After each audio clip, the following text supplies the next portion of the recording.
Hello and welcome to the Collapse Experiment. Comic books. Comic books. Something I loved back in the day. Still do. Still love classic comics. I love the comics that had heroes and villains and plots. It wasn't concerned about pronouns and certain relationships where people are playing for the same team. And if a character had green hair, it was because they were the villain. But as of lately, oh my God, Neil Gaiman, back in the news. We heard about this. We knew about this 6 months ago. And they're going to say, well, we had to wait in order to find out. Bullshit. The comic book industry, the comic book media fucking killed a guy 6 months ago, not waiting, not doing any research, not talking to the accuser, nothing. They purposely ruined somebody's life for shits and giggles because he was a real comic book artist and fan, as opposed to the freaks and fucking weirdos we have out there today. Oh yes. Do not fuck with a fan. I am somebody that fucking lived and breathed comics all throughout the 90s, early 2000s, and trust me, I noticed that entire time that the industry was purposely killing itself so that people like me could now no longer enjoy it. They priced us out. They kept writing stories nobody wanted to read. They'd do these freaking magnum opus bullshit stories where it's like, what if we've tied in these 15 different titles? And then everybody's got to have the whole story to know what's going on. And therefore, in 1 month, we got higher sales for all the titles. $2.15 a pop for a 32-page comic. In reality, only like 22 or 23 pages are actual story because of the ads. But apparently you're not making any money from the ads because you keep jacking up the price. And then this hobby, this thing that we came to love, that was for pretty much poor kids, all of a sudden we can no longer afford because of investors and speculators. Which comic is going to be worth a hell ton of money? The number of comics I wish I could have bought back in the day as a collector, as a fan, but it was gone by the time I got out of school because a bunch of assholes went in and bought 5 or 10 copies to just stick in a box and hope that it went up in price in a year or two.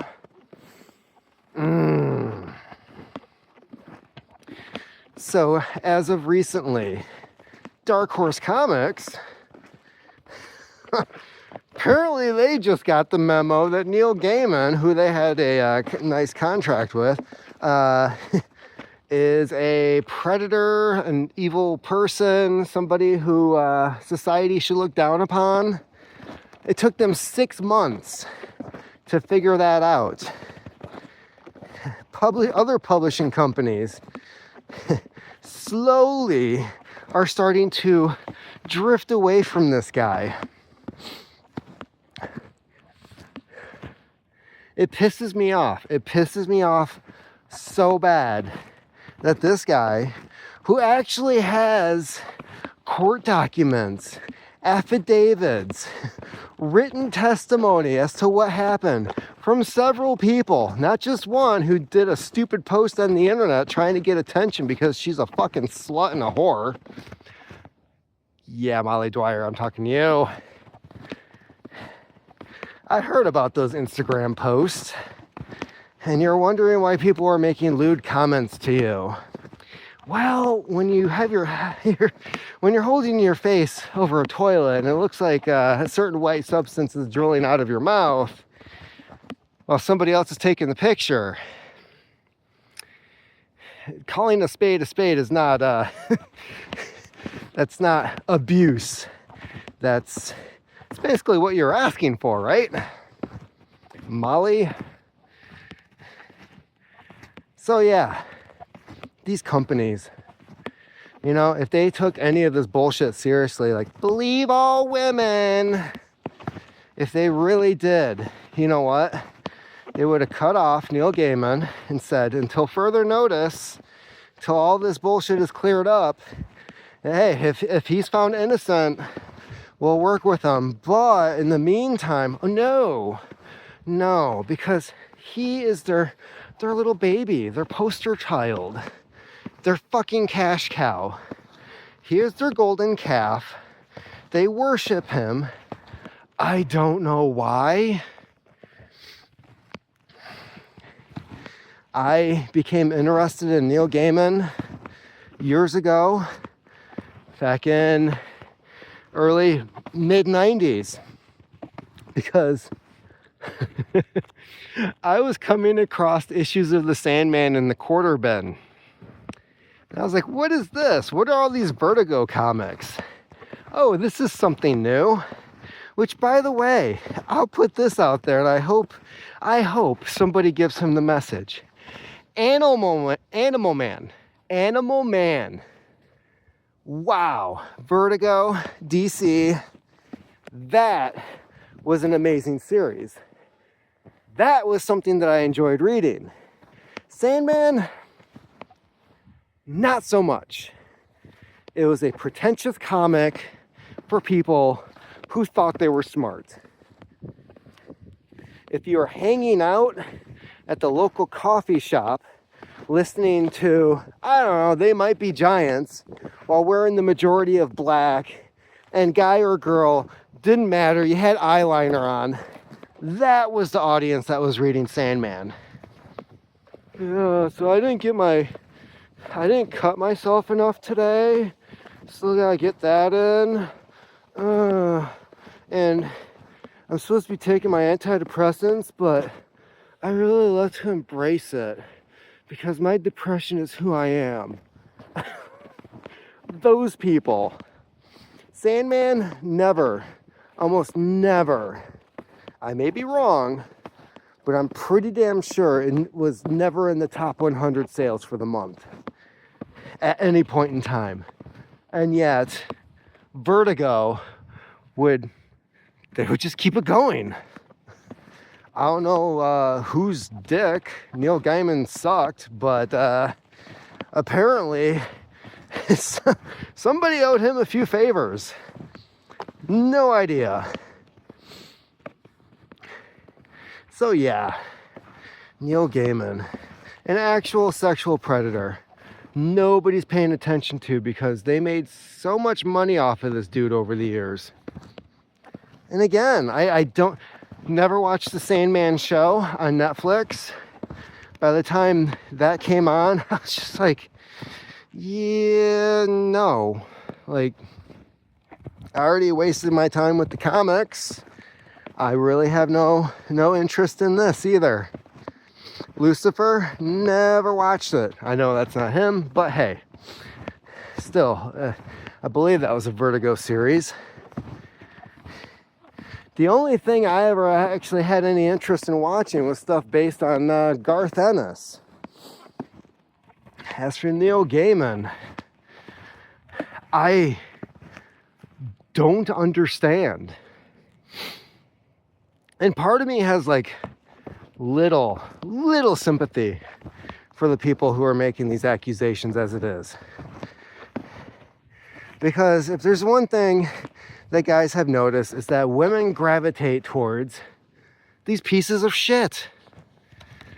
It's like, oh, he's paying attention to me. Oh, maybe I'm the one. No, you're the one for tonight, dude.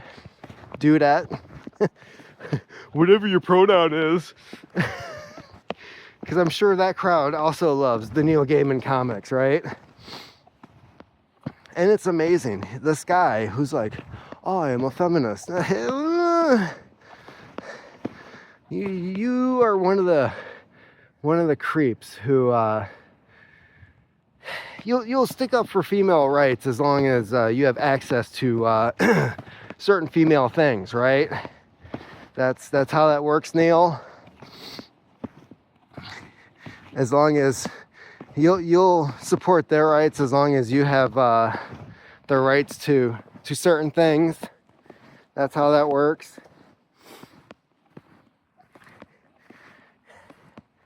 So he's guilty. I'm just gonna say it.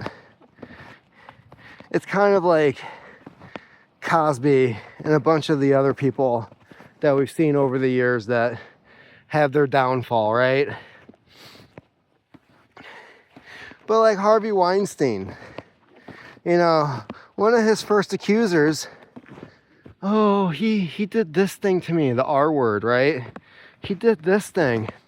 Wait, but according to your timeline, you dated him after that event, but it wasn't consensual, to the point where you even met his family during the holidays, like as his girlfriend, and then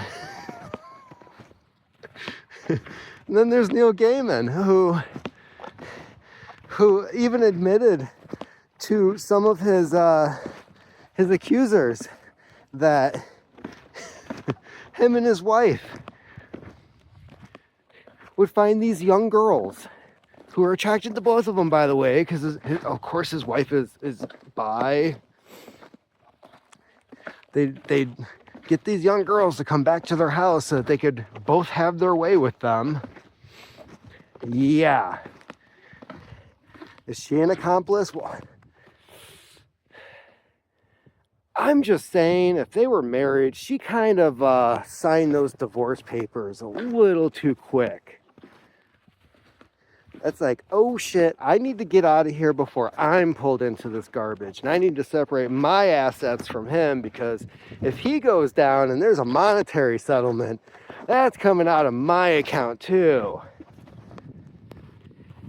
It's kind of hard to accuse a woman of doing the things that Neil Gaiman's accused of doing, unless some of the people they were both with, if you know what I mean, start coming forward.